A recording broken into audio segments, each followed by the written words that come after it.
Nikki Ebony, thank you for joining us again.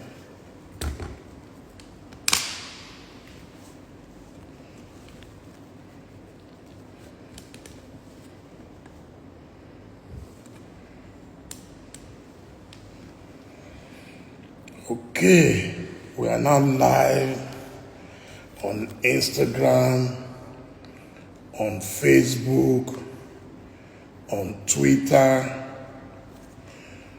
and on YouTube. So we're ready. He's here. He's so efficient. Mazi Nnamdi Kanu is here already. No time to waste at all.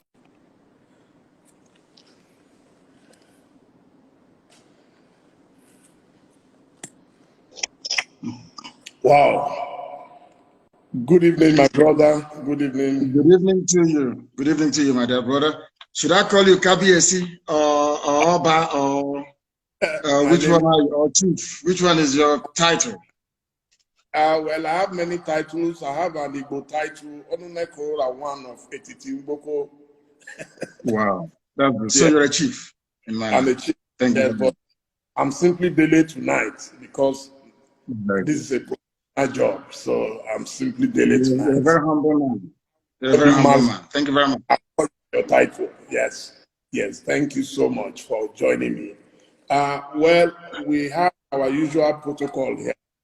And the protocol is that we allow you to introduce yourself to our viewers so that there will be no mistake about it. It's coming straight from the horse's mouth. Please feel free. Don't be in a hurry. Take all the time in the world. Instagram is very generous.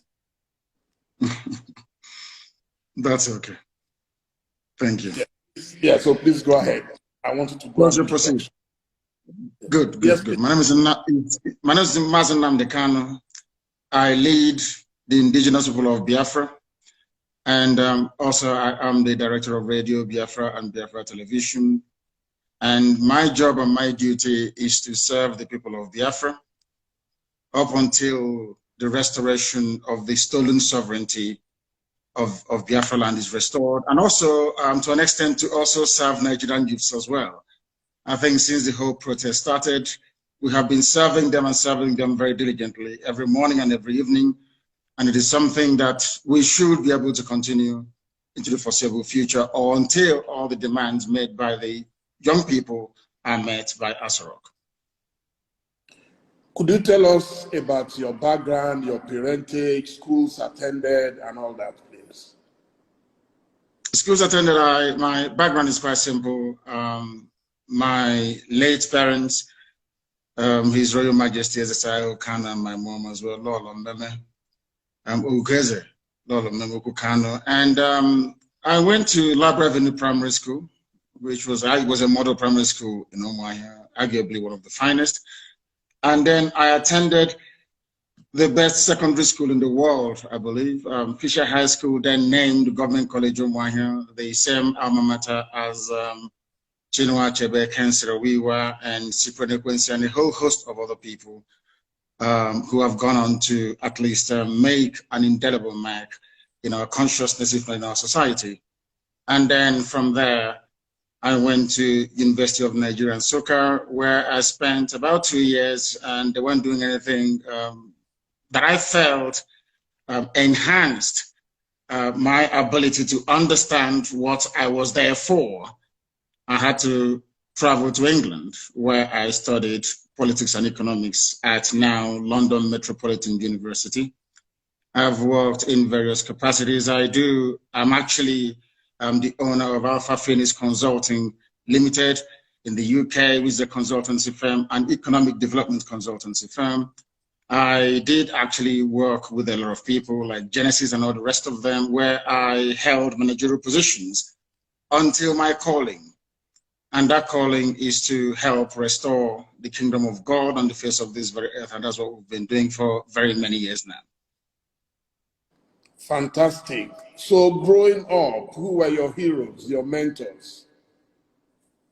I think my father was number one.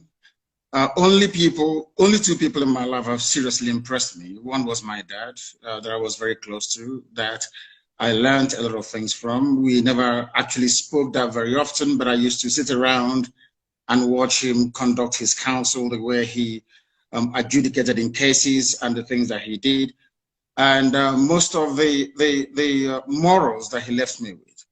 I remember on one occasion, I asked my father, why is it that even after Sunday service, when we get back home, normally if I go to my friend's house and you ask after their father, they'll tell you that their dad is sleeping or doing something of that sort. But in my house, any time there's a knock on the door, my father will encourage us to open the door. And I kept wondering why. And he said, if you have nothing to hide, then you should be able to answer every knock on the door. That is why you need to keep your hands very clean. And throughout my life, apart from the time that these criminals, these savages came to my house, the police had never been to my house or the army with a hostile intent. Operation Python Dance on the 14th of September of 2017 was the very first time in my entire life that the army or the police entered my house with intention either to enforce the law or to kill or to arrest or to pillage or to destroy, the very first time. So my father was number one. The second person is Thomas Sankara, the late Thomas Sankara, because of how he managed to turn Burkina Faso around from Upper Volta to Burkina Faso, and the miracle he was able to perform. For the very first time in living memory, it was demonstrated that should Black people put their minds to something, they can make something out of nothing.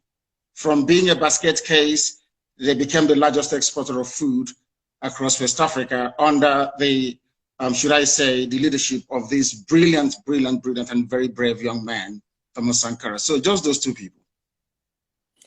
Okay, fantastic. I think before we continue, it would be nice for me to ask if this is the real Mazi Nnamdi Kanu or the cloned one. I can pull my ear for you. You can see I'm trying to exert as much pressure as I can. The clown in Asorok has 2 ears. I only have 1. You can see my glasses. I can take it off. You can see there is no other appendage anywhere behind this one. It's only one. I can pull my nose for you. You know it is me. In fact, I can even bring, if you'll pardon me, I have here with me the mask that everybody has to wear these days. You can see that my ear is not bent, is it? You can see that it's normal, it's not bent. But the clown in Asorok, when he's wearing his own mask, you see that his ear will be bent like that. Mine is not bent. So it is the real me. And of course, I have this mark here and it's unmistakable.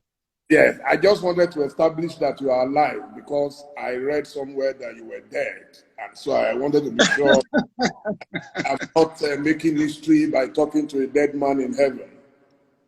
Not at all. I'm here live with you on this program. Fantastic. So could you tell me some of the books that you read that might have influenced you? I don't want to say radicalized you. I would say influenced you. Growing up was, as with most of my peers, is Chinua Achebe's Things Fall Apart. That is number 1. Because it reminded us of who we are, where we are coming from, and where we should be heading to. So that very book was pivotal in shaping my understanding of my people and what needs to be done to rectify the damage that colonialism had done to our people. The second one I would say is Alex Haley's Roots. Again, in that very book, it reminded me or reinforced the need for the Republican zeal that burns in each and every Biafran, that we see ourselves as equal before any other race around the world, and our belief, cardinal belief, that all men are created equal before God. Given the heroic sacrifice those people made at Savannah in Georgia, in America, many centuries back. I also read Leon Uris's Exodus. It is about the Jewish Holocaust and the reestablishment of the State of Israel. Again, a very decent pointer towards where Biafra should be heading to. Those 3 books, Things Fall Apart, Alex Haley's Roots, and Leon Uris's Exodus. They're my three favorite books. Yeah. I've read a lot about your religious beliefs, but could you tell us about your faith? I worship the one true God in heaven that incidentally every religion on this earth believes, or should I say, worship as well. I believe I am a follower of Yeshua, Jesus Christ. I believe I worship where Jesus worshipped. I worship the same God that Jesus Christ worshipped. I praise the same God that Jesus Christ praised. And one of my favorite prayers actually was the prayer that Jesus prayed when he was asked to teach the disciples how to pray. And he said, "Our Father who art in heaven," which goes to confirm the supremacy of Almighty God in heaven, bar none, the name above all names. And it is exactly the religion of my forefathers. My ancestors worshipped God and God alone. We answer Wachuku. From the names we give our children, we glorify God. And if you go to my village right now, all you hear about Ikechuku or the Nakachuku, everything is about God. So I don't need to be tutored or to be told by anybody who God is, because God is ever present in our lives, and that is the God that I worship. Sometimes people tend to mistake it because the only modern interpretation of that very religion is Judaism. The only modern interpretation of this ancient religion is modern day Judaism. So that is why I tend to gravitate towards Judaism. But as I said, I am a follower of the teachings of Jesus Christ. But I practice Judaism in the main. I was privileged to meet the late Chief Chukwuemeka Odumego Ojukwu in his lifetime. In fact, Ovation had exclusive access to his wedding, to his wife, Lady Bianca. What was your relationship with him? Did you ever meet him? And did you draw inspiration whatsoever from him? Yes, he is our eternal leader. And that was the title that I gave to him in recognition of the very stellar work that he did, trying to save a people that didn't want to be saved. And also, I had come in contact with him in London. We invited himself, Peter Obi Chekwasokore, to come to London. That was in the year 2002, if I'm not mistaken. And I consider it an honor that where he stayed, the hotel he stayed in London, I paid for it. So I had sat with him on a few occasions and benefited from his immense counsel. The reason why we want to honor him by restoring Biafra. And only then will the whole world know in how much esteem we actually hold him. To us, he's an icon. To us, he's our Moses. To us, he is the forebearer. To us, he is everything. And Ojukwu to us, it means a whole lot more than people can ever imagine. And the few times that I sat with him and he spoke, he said a lot of things. In fact, the role that the British played during the war, he was the one that made me to actually realize what they did and the need for us to be very careful. The journalists that were interviewing him, especially from BBC, in their typewriters were, should I say, listening devices that were transmitting everything Ojukwu was saying all the way back to London. And that made it possible for them to sabotage that very effort, or should I say, to undermine it, especially what transpired at Aburi, that we now have the tapes and records of. So I sat with him and I discussed with him, and it was very informative, very fruitful, and I learned a lot from him, something that will continue to guide me as we proceed on this very important and critical journey towards the restoration of Biafra. Fantastic. Now we'll get to the area of my bazookas. Now it's time to fire a few bazookas at you. You've been seen by many as waging a war against your country, Nigeria, by seeking a Biafra nation. What led to your decision? First of all, Nigeria is not my country. I was born a Biafran. My birth certificate reads Biafra, and no one has ever changed that.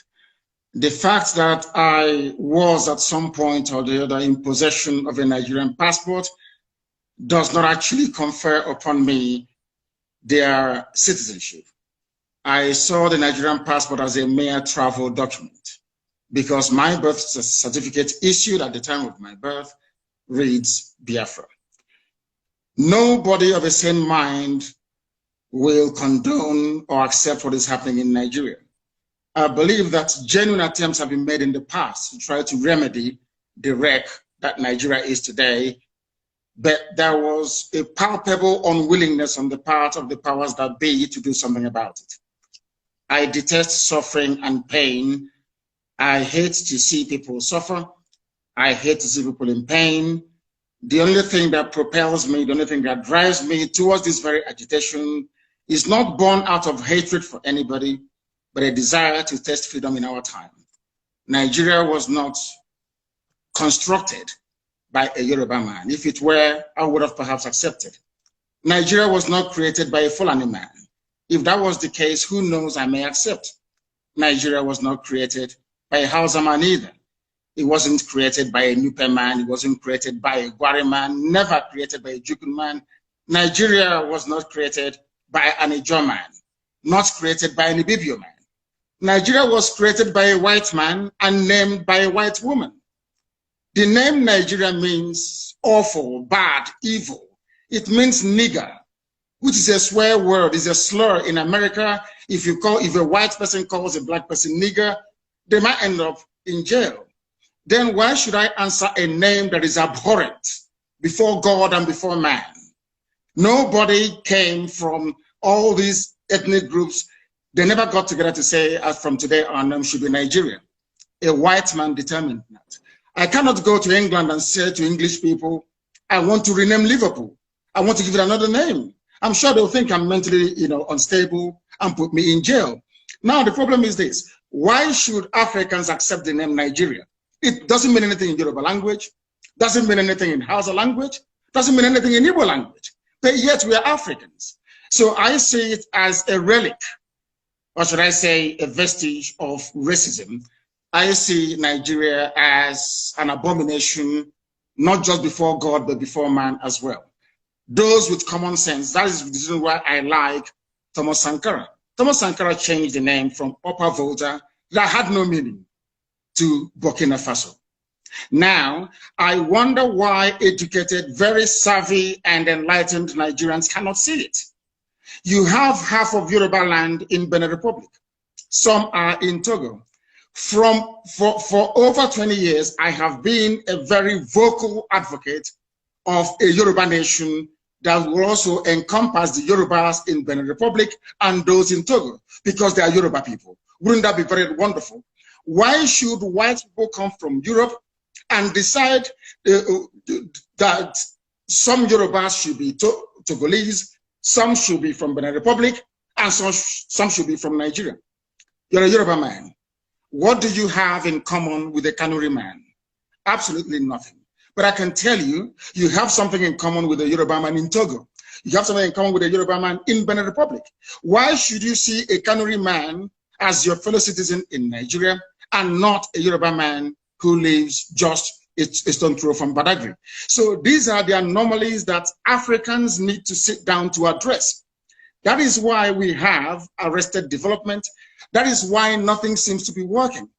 Because the convergence of these diverse value systems from the core Arewa North, from the West and from the East is making it impossible for Nigeria to function as a viable state.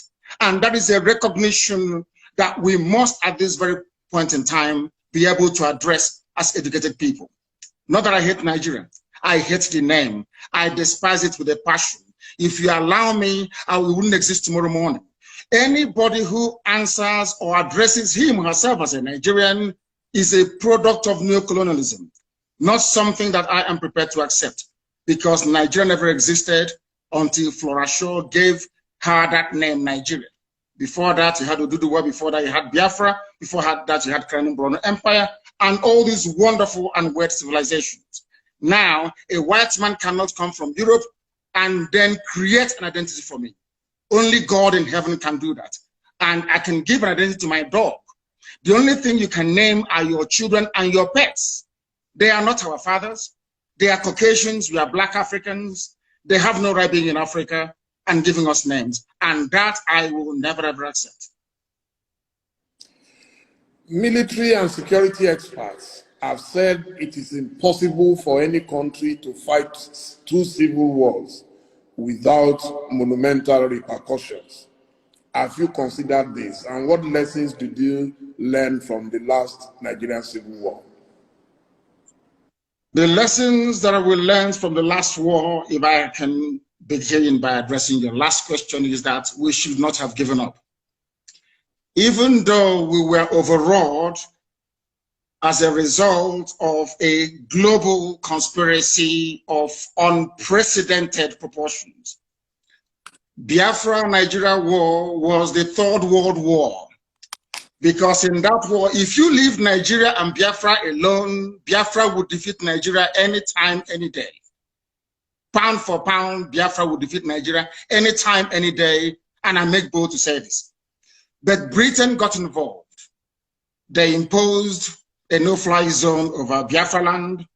They imposed air, land, and sea blockade to stop us from getting food and arms. But they went behind the back of the world to negotiate with Russia to supply arms to go on. They even brought in Egyptian pilots to fly their planes for them. Nigeria has never won any war in its history. Ordinary Boko Haram, they are begging Niger, they are begging Chad, they are begging Cameroon to help them. They've never won any war. The only thing they specialize in doing is killing civilians, as they did at Lekki Tollgate. That's what they can do. Nigeria has never fought any war.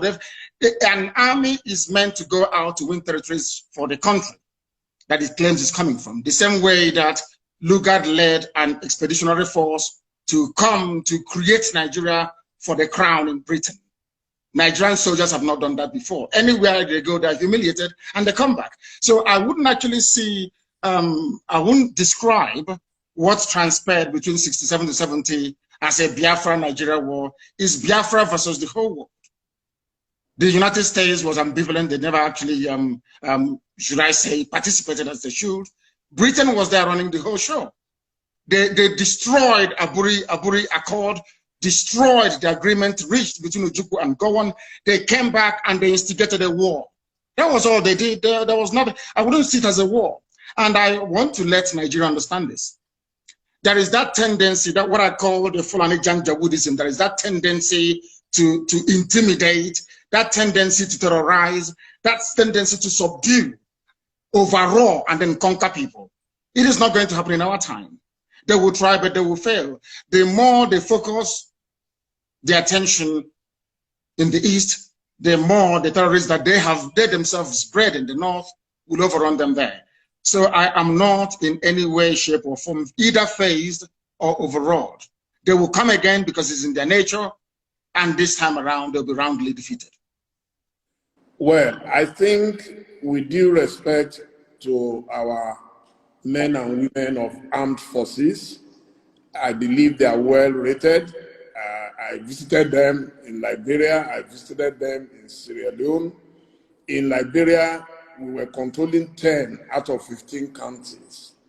In Sierra Leone, in fact, we actually lost one of our brigadiers, and the Sierra Leoneans are eternally grateful to us because, but for the support from Nigeria, both countries, I don't know what would have happened to them. In fact, at the time, Professor Adeniji was the head of UNAMSIL in Sierra Leone. I think it would be unfair to describe us military as weak. It is possible, yes, that they got support from somewhere else. Of course, there are allies. That's why you had NATO. In fact, it's one of the reasons a lot of people are angry with America under Trump, that he has virtually collapsed the relationship, military ties to other countries. So I'll leave it at that. But then I want to go to the next question. The Igbos are obviously marginalized in the political configuration of Nigeria but they have done extremely well globally in business, in sciences, in commerce, and so on. Won't they risk a lot of these spectacular achievements if you decide to go the way you want to go? I should have thought that your question should be along the line of, had those people been in Nigeria, don't you think that Nigeria would be a better place? For instance, but it's never happened and will never happen for the following reasons: resentment, envy, and the need for the Fulani Janjaweed Caliphate to dumb down the standard of excellence so that everybody can become an Alumajiri. That's exactly what I have done. I am not shocked nor surprised that we are recording not just, Igbo people or Biafrans, but Yorubas are doing something as well all over the place. It's there. What I then want to ask people is this: why is it that we cannot wake up one morning and hear that there is one Fulani mathematician in Florida doing very well, maybe working for NASA? Why is it that we have not woken up one morning to hear there is one Fulani man or woman voted in as a mayor or as a parliamentarian somewhere in Europe? It will never ever happen, because that is not their orientation. That is not how they were brought up to see society. The recognition of people's skills and talent is a prerequisite for the driving of any progressive society. That hasn't happened in Nigeria, because if you're not from the north, may God help you. Why is Nigeria suffering today? Nigeria is suffering because of successive regimes of mediocrity and sub-standardization, for the simple reason that people do things based on ethnicity. People want to protect their tribe. Even if they're performing very badly, they want their tribe to become preeminent. And in the process, those men and women who are skilled, who are well-read, who are well-learned, they get forgotten. And then, of course, they travel abroad, and you can see their excellence come to the fore. And that's exactly what has been happening. What we are saying is that once we have Biafra, they will all come back home. And Biafra will quite rightly become the light of Africa and Black people all over the world. Because without Biafra, Black Africa will keep floundering, and there can never be any progress. I'm sure you know that politics is a game of number. And it has been theorized that the domination you complain about of what you call the Fulani hegemony has been made possible because of the lack of unity amongst the peoples of North Central, Southeast, South-South, and Southwest. And that if they unite, they will be able to end the perpetual dominance of the so-called Northern oligarchy. Do you agree? 100%. And that was why some of us threw our weight behind our children. Some people will say, refer to me as a youth, but I'm not. I'm a very old man. I may look young, but I'm a very old man. Now, the reason why we supported our young people was because for the first time in living memory, we managed to bridge that divide, to bring everybody closer around an issue that is of importance and concern to all these people. Were you not surprised when, following what transpired on the 20th of this very month, the same people that have failed and will continue to fail, the same leadership structure, or should I say the same cozy boys club that they formed, if your father is passing on, he will hand you over to the next buffoon to groom you in this politics of mediocrity that you find in Nigeria. Were you not surprised and shocked that the same people managed, or should I say succeeded, in introducing the tribal and ethnic dimension into what we are doing? Those of us in the South Those I am proud of the should I say the understanding that those of us in the East have with our Yoruba brothers in the West, and of course, as time goes on, also Middle Belt. There is now a recognition that we are our own worst enemies. In Katsina State, there are other tribes other than Hausa and Fulani. In Katsina. In Bauchi, the same thing. All across the north. It is not a homogeneous society. The only thing that binds them together is just their language. Underneath, if you scratch the surface, you will begin to see a lot of, they have more ethnic groups in the north than you have in the south. Many more in the north than have in the south. But over the years, the Fulani oligarchy have managed to should I say, moderate their differences. And despite what is going on underneath, they have always succeeded in presenting this united front for the north. Anytime we try that in the south, they bring in their what people refer to as professional gossipers. They bring in people who will always do their best to divide us, because the north understands. Any day the Igbo and the Yoruba put their differences behind them, get their acts together, for goodness sake, Nigeria will be a better place. Everybody knows that very well. So in order not to allow that to happen, they now appoint, or should I say, rig our governors into office. They go to Ohanese, they bribe a few people to go to Afani, they identify one or two people to, should I say, to groom, to do their dirty jobs for them. And what is that dirty job? You saw it in full view and in full display on the 20th. People that claim they went to school, people that claim they are senior advocates, people that claim they're enlightened, were the ones that introduced the tribal and ethnic dimension into that very successful protest. And you can see where we are today. They are rejoicing in the north. They're having fun in the north. That thing they have always done, once again, they have done it.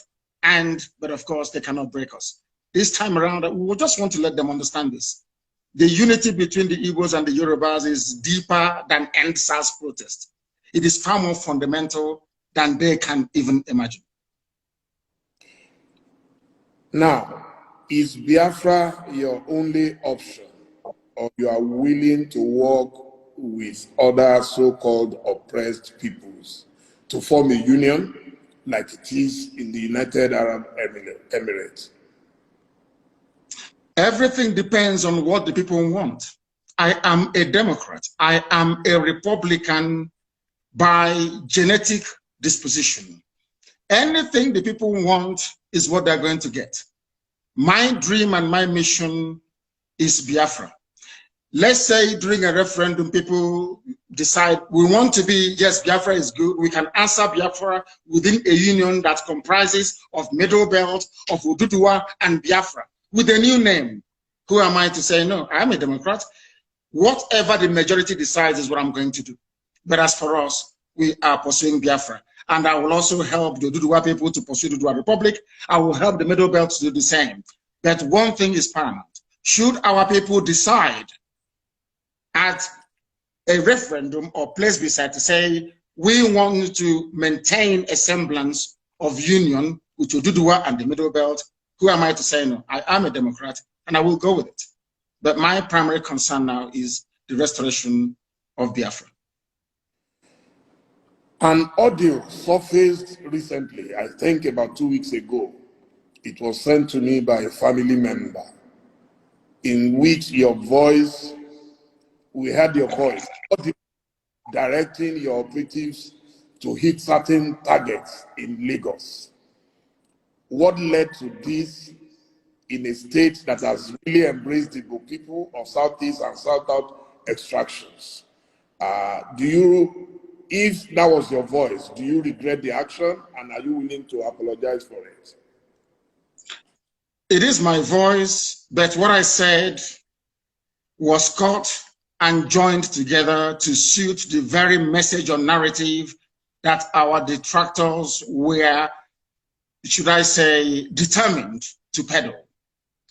If you listen to the whole broadcast that I made, you will find out that that very audio that those people, those charlatans put out there in the public domain is not exactly what I intended. But I have said this before and allow me to repeat.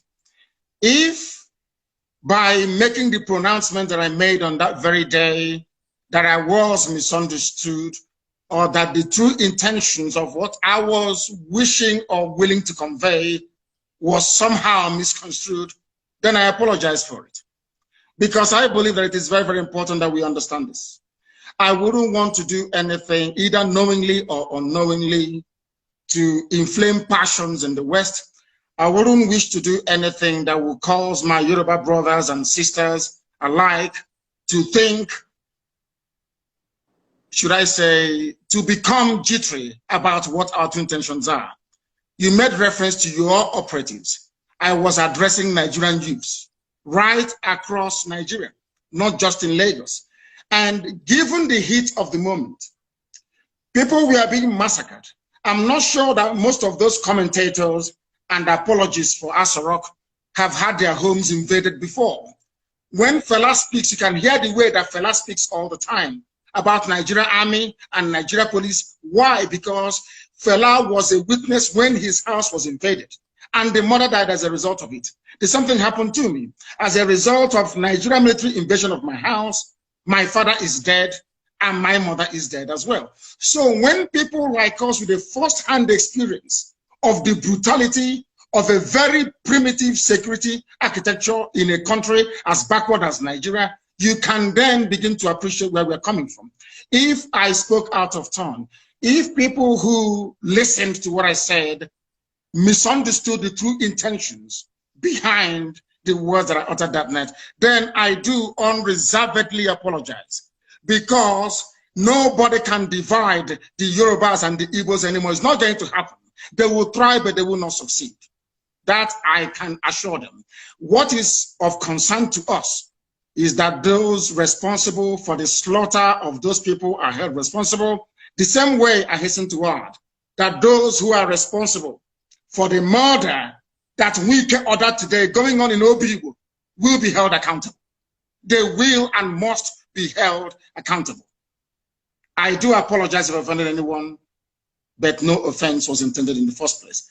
I gave an order to Nigerian youths right across the board to do what they did because the Nigerian state is evil. They believe in killing their own children. They believe in suppressing free speech. They believe in breaking up peaceful assembly with the use of force. That type of nonsense must come to an end, and they must be taught a lesson, and that was exactly what we did. Okay, let me confess that it was actually that audio that led me to looking for you.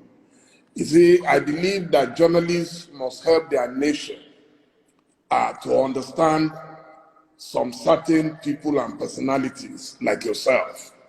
And I want to say at this stage that I'm sending my special thanks to two people. One of them I can mention publicly, the other would not want me to mention him. And the first is Femi Fanikaude, my very dear friend and brother. I contacted him because I knew there is a special bond between the two of you. And he contacted someone else who contacted you. And I want to say thank you to both of them so they know themselves. What is the relationship between you and Femi that every time I see that you are in the same direction? He is very brave. He is urbane. He is polished and very erudite. He is a scholar and a conscientious one at that.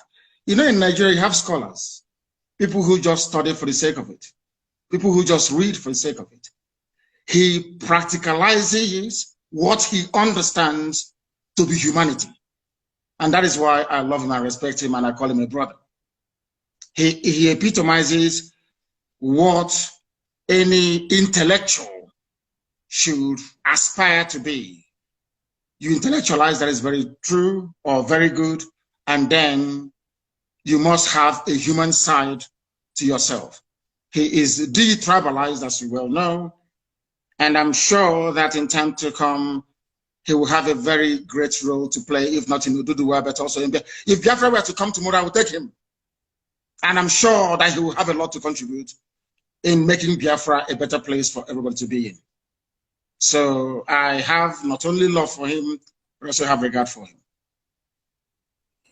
Now, I'm sure you are aware that there are efforts to start a movement that will bring the Yorubas and the Igbos together and closer. Are you willing to play a major role in that union? Yes, we are doing ours on the ground. You saw the protest on the 1st of October right across the world, Yoruba One Voice and IPOB. So we are doing ours. That was why I categorically stated, and without any equivocation, that the bond between the Yorubas and the Igbos can no longer be broken by anybody. They will try, but they will fail. It can't be broken anymore. So I am more than willing and able to serve in whatever capacity that is required of me to make sure that these two great nations pilot the affairs of Black people in Africa going forward. Because without them, Africa is doomed, more or less. Now, I will plead with you to take the next question very softly, because as a Christian, I believe my faith teaches me to render unto Caesar the things that are Caesar's. So which means I respect constituted authority. My question is about your best friend, our president and commander. Now, you propounded this theory of a cloned man, and that our current president is a Sudanese man called Jibril. Do you agree that your information might have been wrong, and you are also willing to apologize to him for that error? Anybody can make a mistake. No, not at all. Buhari is dead and buried in a shallow grave in Saudi Arabia.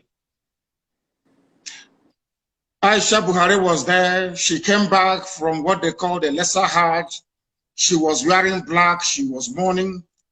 If you look at the pictures that were circulated at that point in time, you will see the smug, or should I say, the forlorn faces of northern governors. A minute silence was held at the AU for a late Buhari.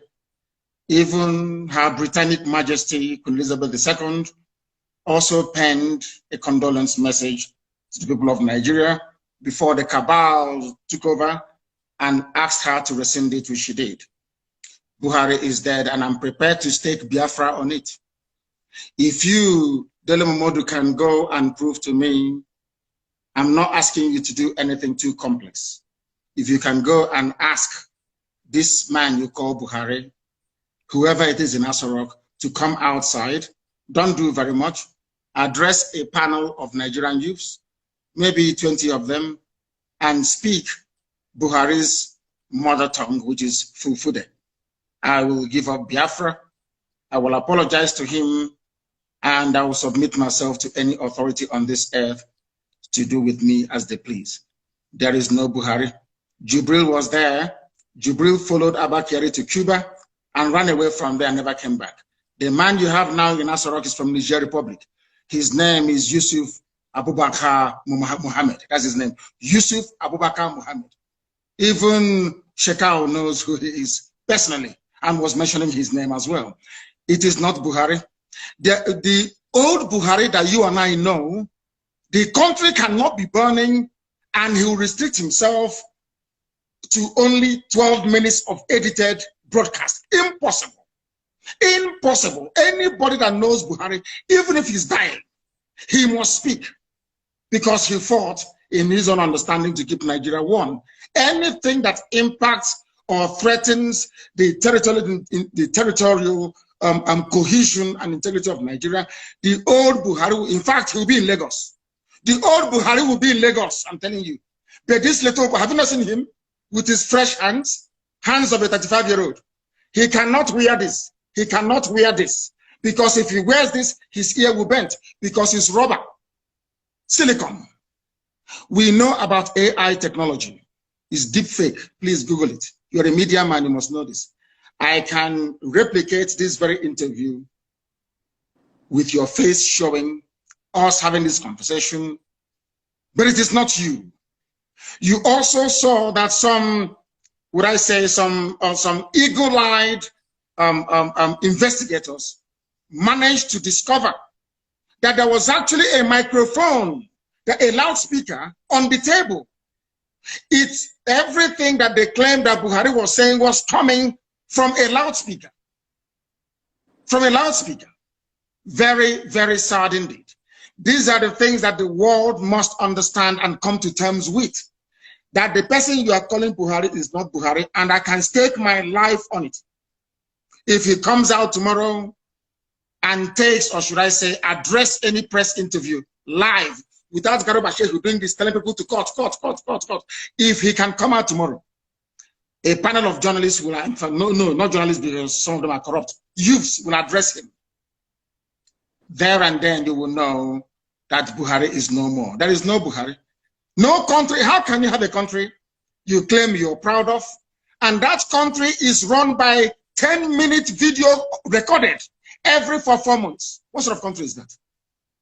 Every 4 months you issue a pre-recorded video to address 200 million people. What an insult. What an insult. In a time of crisis, there is COVID-19, people are agitating, they're very restive. The only thing you can do is 10 minutes video. Laughable and absolutely absurd. And no sensible person should be able to tolerate it. Buhari is dead, and I stake my life on it. Please don't stake your life on it, because I am very, very convinced that he is alive. I have been meeting Buhari since 2010. Okay, and the last time I met him was 2 years ago inside Aso Rock with a former president of Africa. I met him, we interacted, he cracked jokes with me, he even said, Dele, it seems you've added weight. I am telling you that I am not foolish not to know the person I've been seeing for 10 years. I've worked closely with him on his campaign, and yes, you could have your theory, why you think. You see, my own theory is different. Because he was very sick, a lot of people thought that he would die, and God restored his life. And I think that is why you think he is dead. I am personally convinced that he's alive. I believe that a man like President Olusegun Obasanjo will not go and hold any meeting with a cloned president of Nigeria. If I can't vouch for any other person, I know that Obasanjo will never agree. He will talk. There is a saying where I come from, Dele. If you see something that is greater than your farm, you sell your barn where your harvest of yam is, where you store your yam. Because that is the greatest thing that any Igbo man has in the olden days. If you see something that is greater than your farm, you sell your barn. And you could be a robber. They do not want to expose that the fact that Buhari is dead, because everybody depends on the oil and gas coming from Biafra land. Without oil and gas, Nigeria will be worse than a banana republic. There will be nothing happening there. Nigeria runs what is called a rentier economy. You sell oil and gas to import everything you need, including toothpick, including Indomie and pasta. So what is called the doctrine of stabilization. If you come out and you announce that Buhari is dead, there will be pandemonium everywhere. In fact, the US government feels that if they allow a precipitous collapse of Nigeria, it may impact the wider region. That is what the Africa desk at the State Department has been doing for very many years. So if you expose the fact that Buhari is dead, it will cause pandemonium and there will be regional destabilization. And you will have a whole load more of foreign terrorist groups to contend with. Now you have 7. Many more will come up. They do not want to turn northern Nigeria into another Yemen, Afghanistan, or Syria, or Somalia, for that matter. That is the only reason why they're keeping quiet. And everybody's hoping that he will make it to 2023 so that Aisha can go with the boyfriend and relax, because Buhari is dead. Absolutely dead and confirmed. Look at the hands of your, I can become a trend. You ever seen that little boy they call Tagwe that used to mimic Buhari, speak the way that Buhari does, crack Buhari jokes? That little boy is an Igbo boy. They've not given him a Fulani girl to marry. You know that little boy called Tagwe, he's a comedian. He mimics Buhari. These things happen. People can mimic Obama.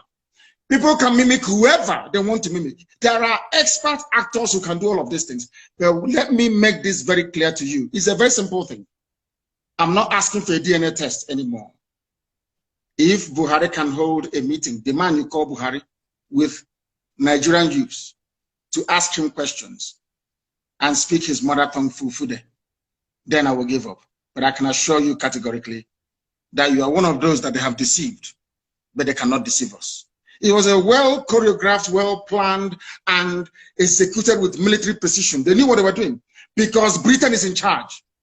Britain is in charge. The same way they took charge of the NSAS protest. You were there, you were watching when British High Commissioner went to Lagos, did not see the Lagos State Governor, but saw Tinubu. Not up to 48 hours, the army came and started shooting. And now, as they say, the rest is history.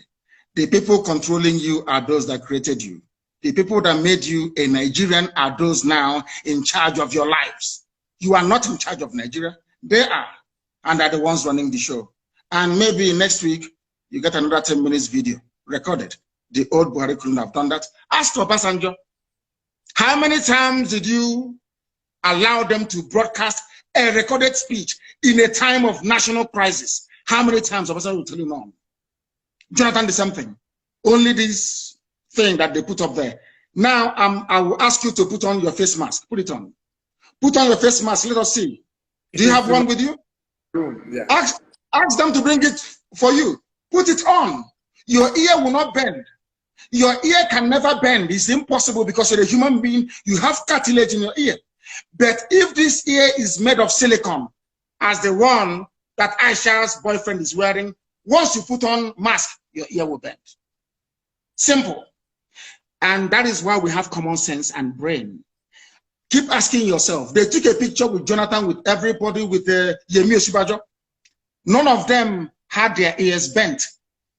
Only Buhari's ears were bent.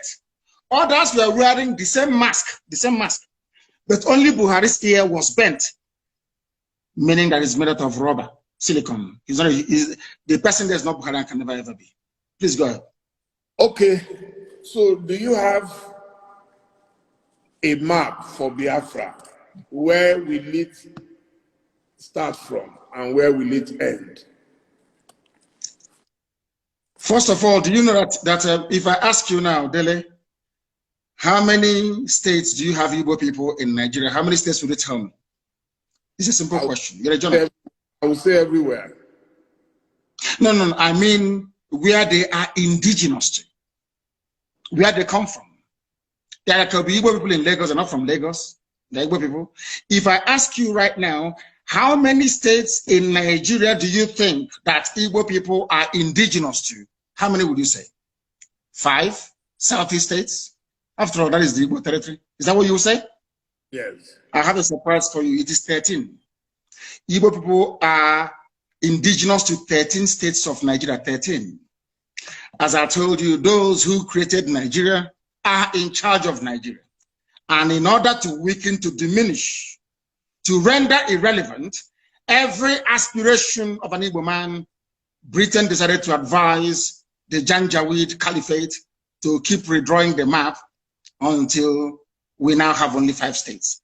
Igbo people are in 13 states. And now let me answer your question. The map of Biafra starts from wherever women tie two-piece wrapper and ends where they stop tying two-piece wrapper. In other words, Biafra land starts from Kogi in the north, in Igala land, Idoma, Igede, all the way to Ikodomikodo, Idu land, in Udo, and going down to Bakassi, after Cross River State, and to Bonny and to Opobo in the south. All these are Biafran territories because if you go there, all the women there to the 13 states. I want the 13 states, please. You want me to name for you the 13 states that make up? Yes, please. Kogi, are there Igbo people in Kogi? I'm sure the answer is yes. Yes. Indigenous. Are there Igbo people in Edo State? Yes. We agree. In Edo State, there are Igbo people. I'm not talking about Tubiaja, which is Ishan. We'll come to that later. I'm even talking about a place called Igbo Akari. Igbo Akari. Are there Igbo people in Delta State? Yes. Are there Igbo people in Benue? In Benue State, I'm asking you, in Izi community is in Benue State. They speak Igbo. The largest market you have in Benue belong to the Igbo communities in Benue State. Are there Igbo people in Cross River? Yes. So Igbo people are in Cross River. Are Igbo people in Akwa Ibom? Yes. Itu is in Akwa Ibom. There are Igbo people. Are there Igbo people in River State? Are there Igbo people there? Of course there are. 90% of River State is Igbo. Are there Igbo people in Bayelsa? And you'll be shocked. YES is the answer. There are Igbo-speaking people inside Bayelsa itself till tomorrow morning. The same way you have Ijaw people in Ondo. Are there Igbo people in all the 5? I've counted for you the 6 states that make up the so-called South-South. Imo, Abia, Anambra, Ebonyi. Yeah, you've mentioned 9 now. 9 states. 1, 2, 3. Kogi, Edo, Benue, Cross River, Akwa Ibom, Rivers, Bayelsa, Ondo. Have you added? No, not in Ondo. We're not in Ondo. Igbo is not in Ondo. What is in Ondo is Ijaw. Ijaw is in Ondo, not Igbo. But okay. Ijaw is Biafra. And we'll get to that later. And then you add the 5 southeastern states. You have Imo, you have Anambra, you have Enugu, you have Ebonyi, you have Abia. Add all of them together. Imo, Anambra, Ebonyi, Abia, Enugu. 1, 2, add it to the other 6. Okay. 5 southeastern states. 6, 7, 8, 9, 10, 11, 12. I think one is missing somewhere. One cannot be 6 states. 6 states of the South, 5 states of the Southeast, then Kogi and Benue, and then you get 13. In all these places, you have. I'm not telling you about where they are trading, where they are doing business. People from there are Igbo. They are indigenous. And you think Kogi would agree to go with Biafra? No, it's about a referendum. We are asking, what we're asking for is that part of Kogi where women tie 2-piece wrapper. That's all. Your mother will tell you where you come from.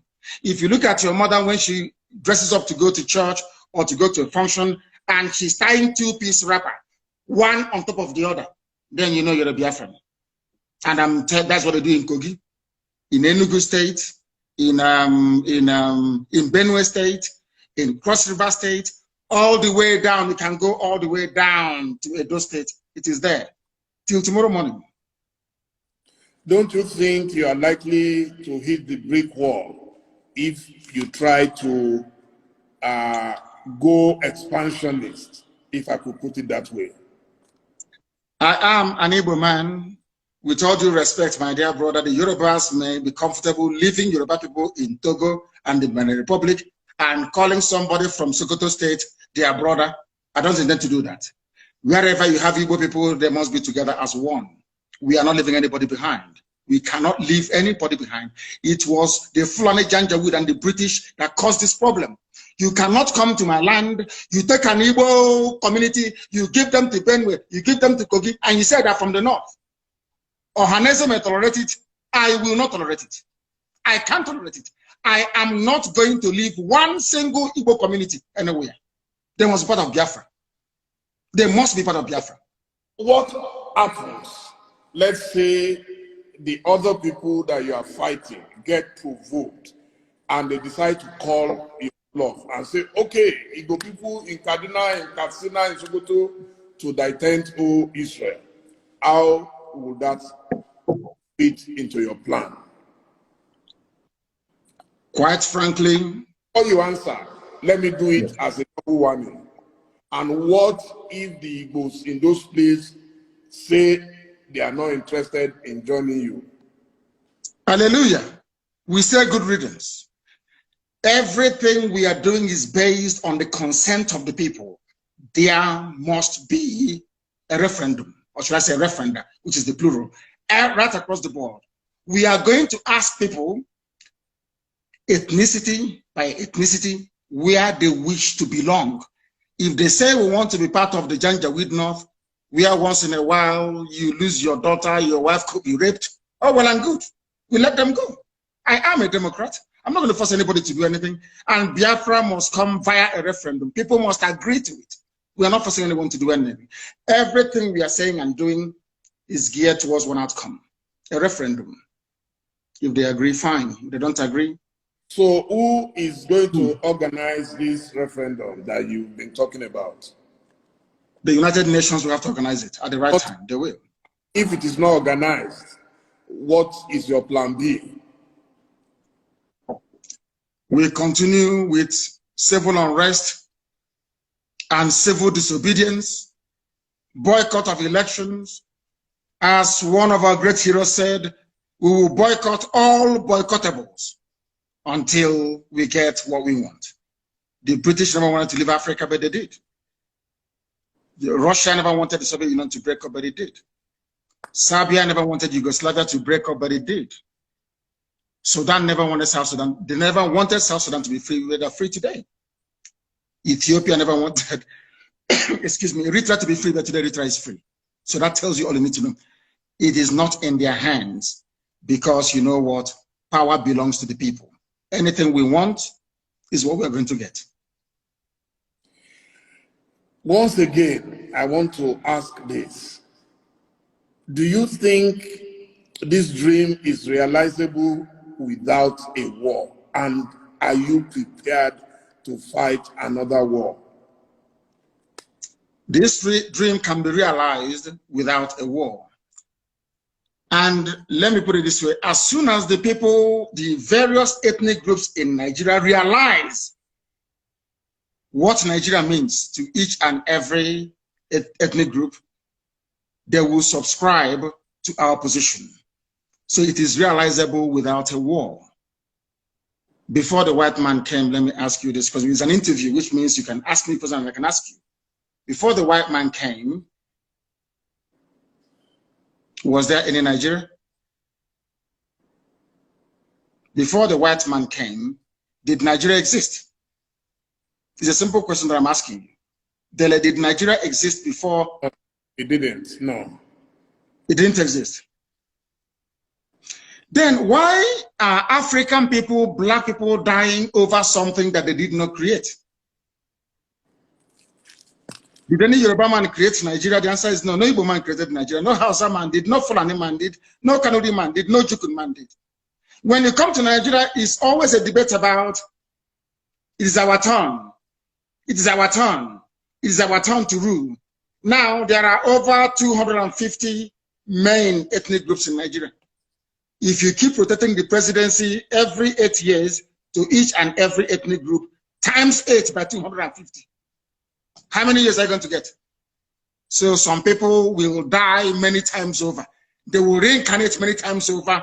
The presidency hasn't come to them. Nigeria is a joke and an absolute mess.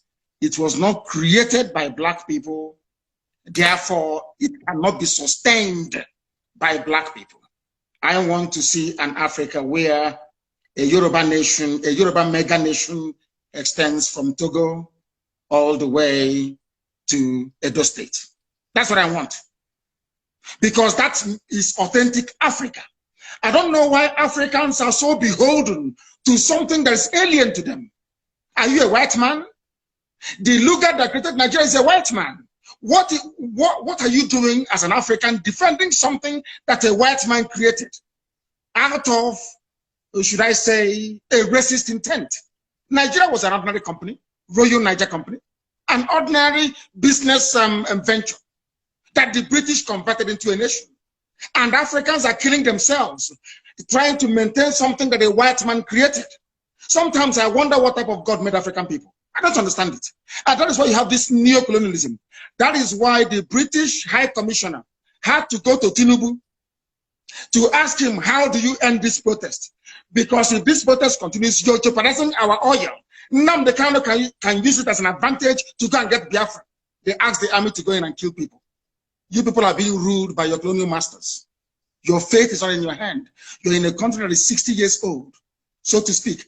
There is no electricity. If I am a Nigerian, I can't come out and say I'm a Nigerian. I'll be ashamed of myself. For 60 years, you have no electricity. For 60 years, no good roads. For 60 years, no good schools. For 60 years, your politicians are traveling abroad for medical treatment. I ask you, what is there to be proud of about Nigeria? Name one thing you can be proud of. Name one thing. Is a question I'm asking you, Dele. Tell me one thing you can be proud of in Nigeria. Nigerians are amongst the brightest people in the world, including the Igbo people, of which you are one. You're a very brilliant man.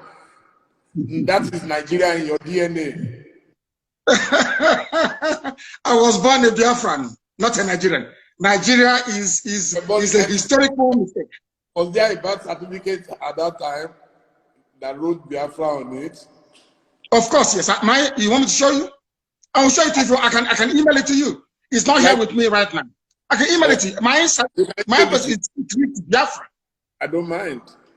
I will email it to you. So you see, what I'm asking is, if Nigeria never existed until the white man came, why are you as a black African man defending it?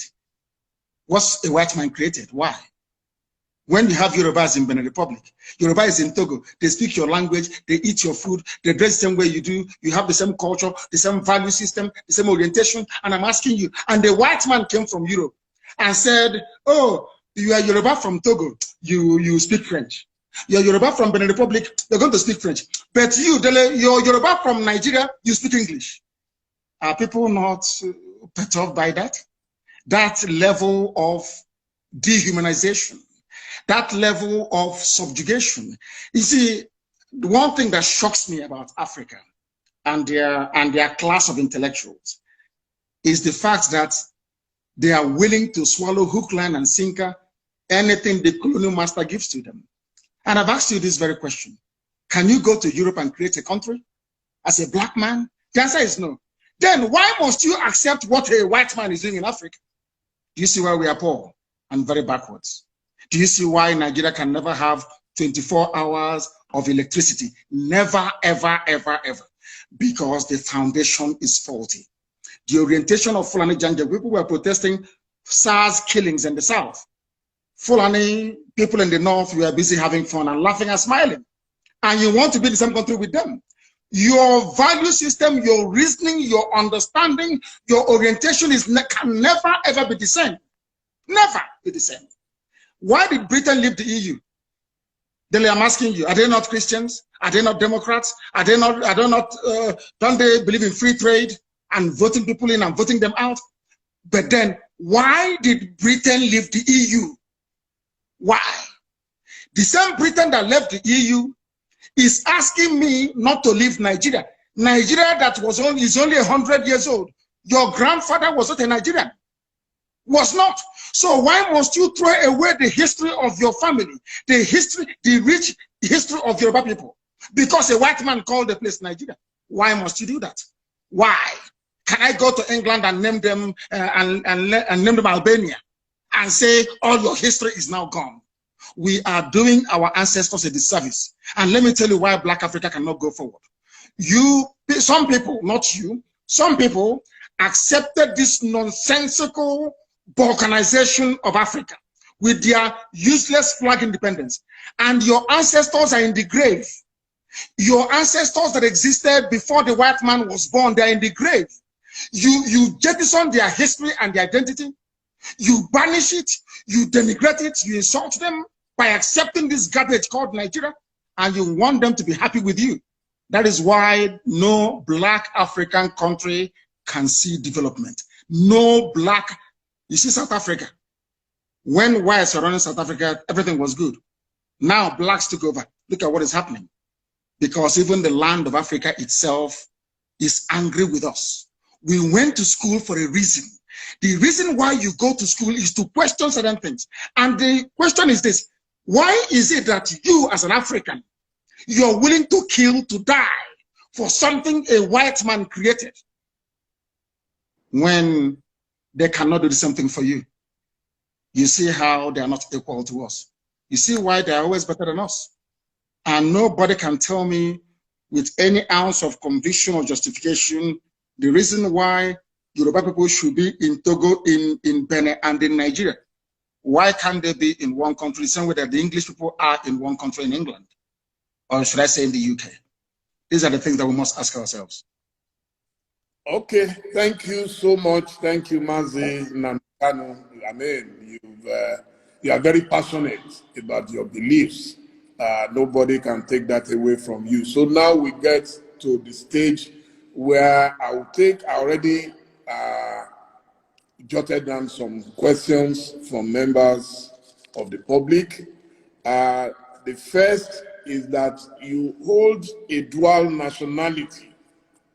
So they are saying you have a choice, you have an option. What about those who have nowhere to go?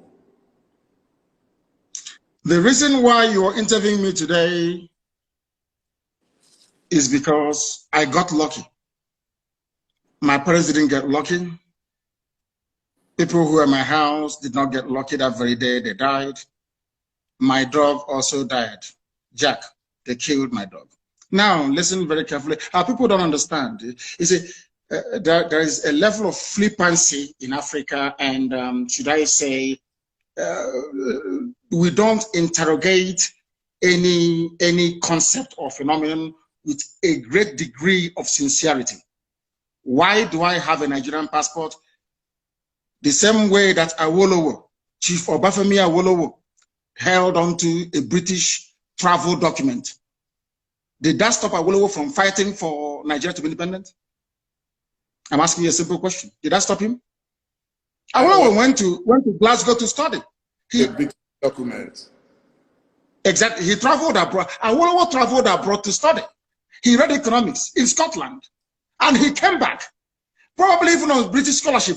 The fact that Awolowo was availed of free education in England and traveled to England by ship in those days with British papers, did it stop Chief Awolowo from fighting for independence of his people? And I must say, he was a lawyer. Thank you. Sorry, I do apologize. I do apologize. He was a lawyer as well, but he also read economics. Do you know he read economics as well? He also read, he's a lawyer. I agree. Now, I'll ask that question again so you answer, so that the whole world can hear. Yes, the fact that Awolowo went to England and studied, or let me say Britain and studied, United Kingdom, came back, became a lawyer and an economist. Did that stop Chief Awolowo from campaigning for independence from Britain? I don't know if you can hear me. Can you hear me? Hearing you, yeah. I understand your logic, yeah. Now, the same thing with Dr. Nnamdi Azikiwe. He traveled to the US. He studied. He traveled to the US with British papers. As somebody traveling from a British colony, he went to the US and he read, and he came back. And a Yoruba man, incidentally, let me tell you why they don't want Yorubas and the Igbos to be. A Yoruba man identified the talent in Nnamdi Azikiwe and appointed him the secretary of NCNC. That Yoruba man is Herbert Macaulay, a Yoruba man. And Zeke fought with the likes of Awolowo until Nigeria became free. Why didn't they say, you know, in those days they were very intelligent? Nobody said to Zik, oh, you went to England for free. You studied, you have their passport. Now you're fighting and saying they should go. Because in those days, our fathers, they had brain. I'm sorry to say this generation, I don't know what's wrong with them. Is a social media indomie generation.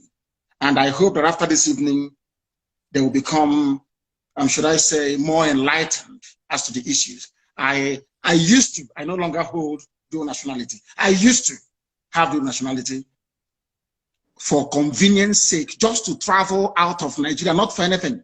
And my hatred for Nigeria didn't start today. I've always hated Nigeria. It's a very useless place. Only a fool can say, I am a proud Nigerian.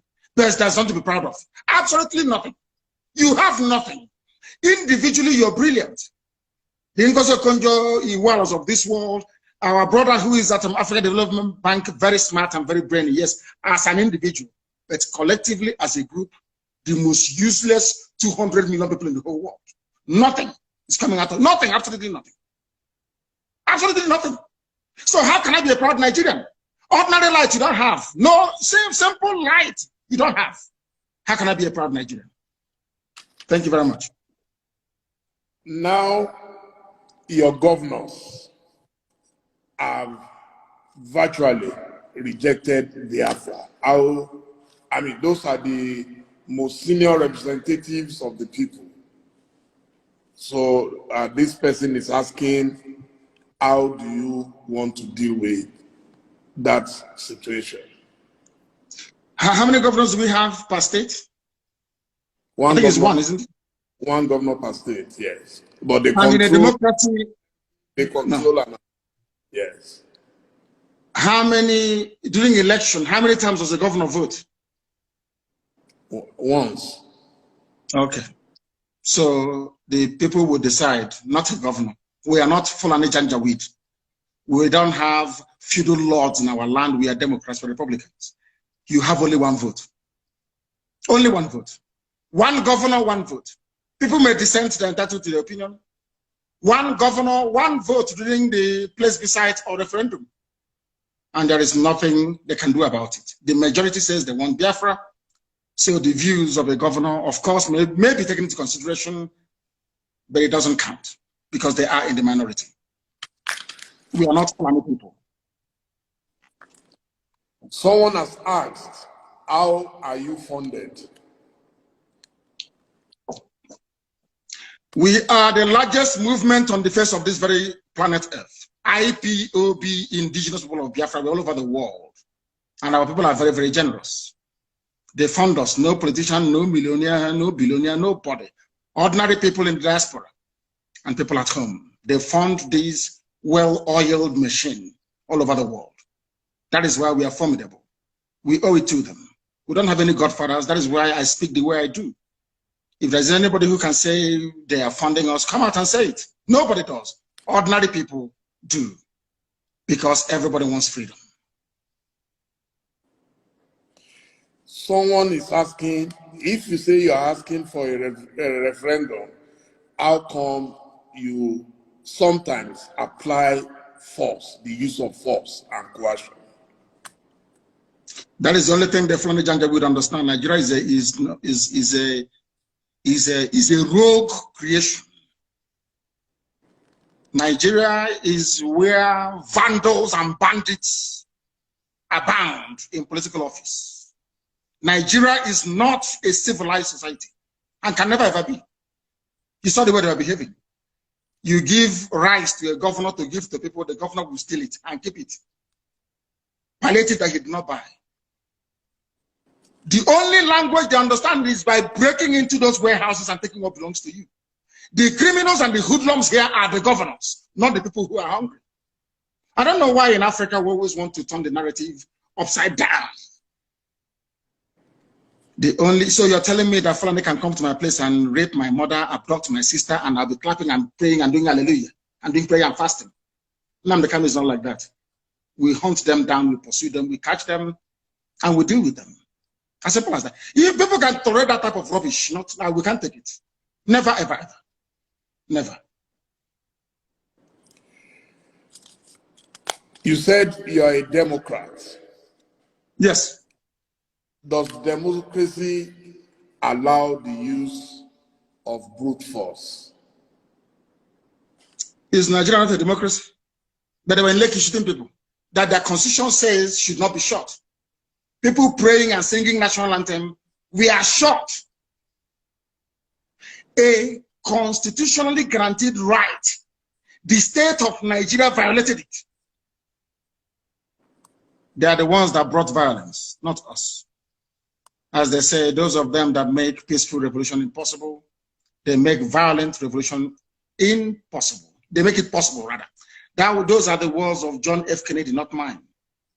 An American Democrat who, and people talk about democracy all the time. The modern Britain you have today was forged in a revolution led by Oliver Cromwell that toppled the monarchy of King Charles I. Today, England is doing very well. France talks about democracy, but their democracy was forged in the heat of a revolution that toppled the reign, I think, of King Louis XIV or the 15th, I don't know, and Marie Antoinette. America, they hold you to account today if you're not democratic. America was forged in the battle of a revolution fought and led by George Washington.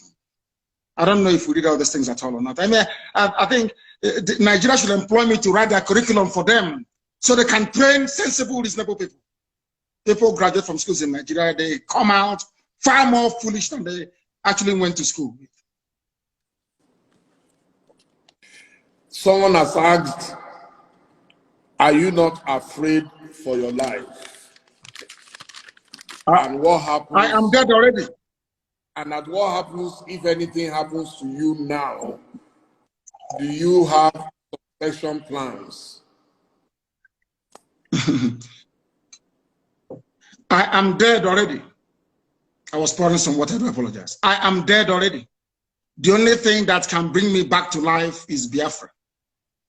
This life is meaningless without freedom, not just freedom. As I said before, I traveled to England to study for a reason and for a purpose. You cannot tell me that in England, they have gas piped all the way from the Scottish gas fields. There is 24 hours a day electricity. There is gas. If you're homeless or if you're unemployed, the government can give you what is called housing benefit. You can pay your rent and live in a decent home. They also give you money to feed as well. If I cannot do those things for my people, then my life is meaningless. So as I am right now, I'm already dead. I'm only waiting for Biafra to revive me and to resuscitate me. And I feel and I do pray that most other Africans should feel the way that I do. Because Africa is a failure because we fail to address the core and the key issues affecting our lives. We intend to change that. And by the grace of God Almighty in heaven, we shall be successful. My life doesn't matter anymore. What matters is Biafra. Everything else is irrelevant. And the zoo government, they know it. Everything is irrelevant. The only thing that matters to me, God is my witness, is Biafra, nothing more. I'm not doing anything. I don't have a car. I have nothing. The only promise I said to God is, give me Biafra, that's all. I don't want anything else. What am I doing with money? What am I doing with cars? I don't need them. The Biafra I do need. Now, someone says, if you disagree so vehemently with the English people for what you believe they've done in Nigeria, how come you accept their protection? They are not protecting me. I'm sure if they have a chance to kill me, they will kill me. They're not protecting me. The only people that ever protected me was the state of Israel. Nobody else has ever protected me. Only Israel did. So if they have a chance to kill me, they'll kill me. What protection is the person talking about? I said it before. Chief Obafemi Awolowo went to UK to study. Chief Obafemi Awolowo, because there's one good thing about the UK. If you study there, your eyes will open. You see how vocal and vociferous the protest in London was. Because we understand their game, we know the way they play it, and we feel sorry for our people that they cannot see what we have seen. But one day, who knows, their eyes may open. But as I keep saying, anything we do to ensure that freedom comes, not just to Biafra, to Duduwa, but to everybody, every ethnic group. I am all for it. So could you tell me a bit about your project, the Radio Biafra? Radio Biafra of the Radio Freedom under Abacha. So I know a bit about pirate radios. So that's why I'm asking. It's not a pirate radio. It's not pirate. Radio Biafra is registered in England. It's not a pirate radio. It is actually registered. It's not a pirate radio. That was the argument they were making before. And when they asked the UK to shut down Radio Biafra, UK told them we can't. It's a legitimate business. You know, it's a legitimate concern in the UK, so we can't shut it down. So it's not pirate. And we build our own transmitters. I don't know if you know that. The FM that you listen to in Lagos, if you're in Lagos right now, if you hear my voice tomorrow morning or the voice of any of the presenters tonight, we built ourselves. And I believe in encouraging ingenuity. Everything we have, we built ourselves. Because, of course, God is with us. And our mission and cause is noble. That is the history of Radio Biafra, and we keep expanding. And I do hope that before this month runs out, which is just a few days away, that Radio Biafra will be in Katsina broadcasting in Daura. Radio Biafra will be in Daura broadcasting. And they will complain, but they can't do anything about it because we are far ahead of them. What are you doing in Daura when you said Buhari is not there? So what will you be doing in Daura? No, they challenged us. Their MDC challenged us. They said they're going to buy equipment worth, is it 700 million to disrupt what we are doing? So in response, I said, I'll put a radio inside Daura and I'm going to do it. I will. There'll be FM in Daura very soon. So you cannot be jammed. Who can jam it? Who is the person who can jam it? This is technology from Biafra and you cannot do anything about it. That is why the Catholic Lang is running helter-skelter to stop Biafra, because they know that once Biafra comes, maybe an African country can now put a man on the moon. They don't want that because they know what we can do. And I'm saying it out in the open. They should try all they can to stop us. They cannot stop us. Eventually, we're going to win. Because this is God's project, not man's project. It's God that said Biafra must come. Not man. On this note, I must say a big thank you to you for a very, very elucidating session. And I am definitely educated about you. I may disagree with you on a number of things, but a lot of people didn't want this interview to take place. I told them, I hate censorship. I was a victim of censorship. Everybody must talk. If you don't talk, nobody will know why you do the things you do. And those who disagree with you must still get to know more about you. And I must say, I am very, very grateful that you agreed to speak to me. And I hope very soon again, when we have cause to speak to you, at least now we've established this contact. And I really appreciate your agreeing to talk to me. Thank you so much, Mazi Nnamdi Kanu. Thank you, Dele. Thank you very much. Thank you very much. And thank you for having me. Thank you. Thank you. My dear viewers, it's been, I told you, it will be the mother of all the interviews, and so it has been. Thank you all. We'll be uploading, and I'm sure a lot of newspapers will get some news out of this. Thank you, and good night. Thank you. Thank you very much. Thank you. Bye now. Thank you.